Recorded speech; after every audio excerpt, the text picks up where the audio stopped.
as I have matriculated through the political process, from school board to getting involved with campaigns, whether it be George Bush's campaign or John McCain's campaign, whether it be getting involved with the state party and the state and the local party. I believe that life takes you where you're supposed to go, and I believe that there is a divine navigation. But with that said, I look at the school board. When I ran for school board, it was a fluke. I was sitting at a desk, tending to my business, helping a friend of mine run a campaign, and they came in and said, all the African Americans are going to come off the school board and we don't have anybody running. And I said, that's nice. And so they said, but the filing deadline's tomorrow, so Tracey, we need for you to run.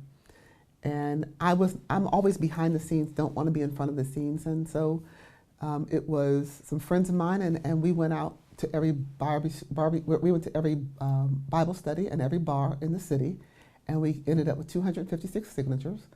And I filed the next day, and people elected me for school board. And then the chairman, the vice chairman of the Mahoning County Republican Party called me and said, Tracey, why don't you run for president of council? And I said, no. And he said, but you ought to do this. And because I had been to city council and I'd been studying city council for a very, very long time with some friends of mine, and going to the meetings and understanding how it works and listening to the old guard, sitting down and listening to Arlette Gatewood and to Pete Starks and understanding how the political process, McCullough Williams, how it worked and how to navigate it. So there was a reason why that they could have a minority but yet get what they needed from the majority when they sat in these offices, whether it be a union leader or whether it be an elected person. And so I ran up against Jim Fortune, and he was a 22-year incumbent.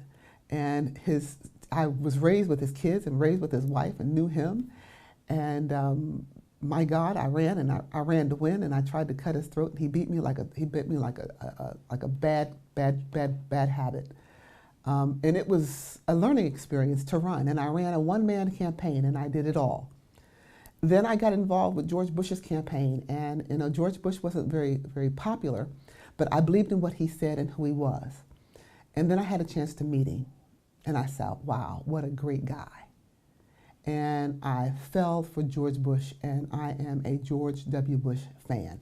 No matter what anybody says, he is a good guy, because I had a chance to meet him. And then I ran his campaign, I worked hard for him, and then 4 years later, should I say 2 years later, I worked for Ken Blackwell.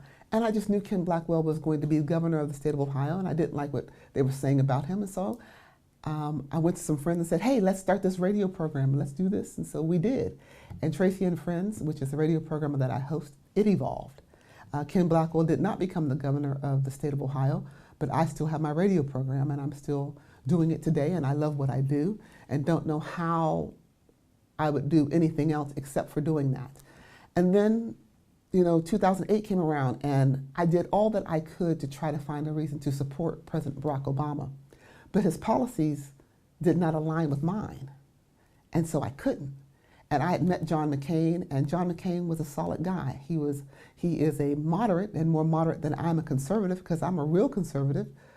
But he was the candidate that I chose, and he was a good guy. And so I ran his campaign in 2008 in Mahoning County, and did not win. And when President Obama actually won, I sat there and said, wow, the black man won. Really? This is good. And I went to his inaugural. And I realized that President Obama had so much power that he could have done to change race relations in America that I don't think that he took the power of doing, because he could have brought more of us together as one. And I think more white people and black people thought he was going to do that. But in the last 8 years, I think he's polarized us more than he has embraced us. And that comes to what they call political manufacturing or political theater to make people get to the polls, which is another issue. And so here we are today in 2016, and we see this happening. And we are more polarized now than we have been in the last 60 years, because people won't open up their eyes to realize that people are people, and the only power that you have is the power of yourself. And so you have to make sure that you do the best you can, and you have to forgive others for their ignorances. Because it's okay for people to be ignorant, it's okay for them to be racist, it's okay for them to be dumb, because it doesn't affect your life. Only that which you do and the power that you have over your own life affects your life. And I had to learn that from my own life lessons. And those life lessons are still evolving. And so even now, as I move up in the party and I try to move and to make systemic change, not just for me, but for our community and for our nation and for our state and for our city, it's up to us to come together and to put down our differences and to stand up and say, you know what, even though I disagree with you, I agree that this is something that we ought to work on. Let's work on the issues that we agree with together. Right now, you see the polarization of America because we have become so hardline in what we believe, and we will not become compassionate to what other people believe. And you can't do that and advance in a homogenous way in this America, because we are a melting pot. I may not agree with your life choices, but that does not mean I do not disrespect you. And that's where we have to come to respect one another. I don't like you, but I respect your choice. I don't agree with your choice, I don't like your choice, but I respect you as a person, because every person has a soul.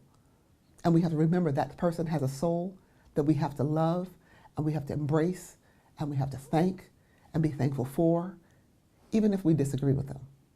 And then go to the next issue.